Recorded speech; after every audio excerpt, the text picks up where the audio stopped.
அனைவருக்கும் வணக்கம். நான் உங்கள் உடுமலை சபரிநாதன்.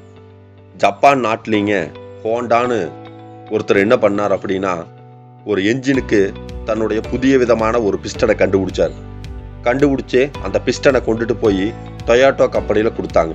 இந்த மாதிரி இந்த பிஸ்டன் யூஸ் பண்ணுங்க, என்ஜினுடைய நல்லா இருக்கும், லைஃப் நல்லா இருக்கும் அப்படின்னு கொடுக்குறாரு. இதை பார்த்த டொயோட்டோ நிறுவனம் என்ன பண்ணுதுன்னா, நீ சொல்கிற மாதிரி இந்த பிஸ்டனில் அப்படியெல்லாம் ஸ்பெஷலாக ஒன்றும் இல்லை அப்படின்னு சொல்லிடுறாங்க. இப்போ என்ன பண்ணுறதுன்னு தெரியாமல் இவர் தன்கிட்ட இருந்த காசெல்லாம் போட்டு கடனெல்லாம் வாங்கி ஒரு கம்பெனி ஆரம்பிக்கிறார். அப்படி கம்பெனி ஆரம்பிக்கும் போது கம்பெனி ஸ்டார்ட் பண்ணக்கூடிய நேரத்தில் ஒரு பெரிய பூகம்பம் அந்த கம்பெனி இடிஞ்சு போயிடுச்சு.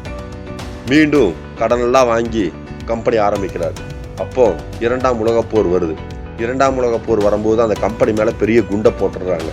இப்போ அந்த கம்பெனி என்ன ஆயிடுச்சுன்னா மறுபடியுமே இடிஞ்சு போயிடுச்சு. மீண்டும் தன்னுடைய நம்பிக்கையை விடாமுயற்சியை கைவிடாமல் ஒரு கம்பெனி ஆரம்பிக்கிறாரு.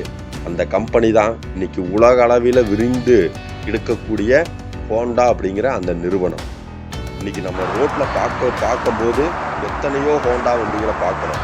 அது ஹோண்டா வண்டியாக மட்டும் இல்லாமல் ஒரு தனி நபரனுடைய நம்பிக்கையாக பார்த்தோம் அப்படின்னா நம்ம வாழ்க்கையில் கட்டாயம் வெற்றி பெற முடியும். வாழ்த்துக்கள். வாழ்க வளமுடன்.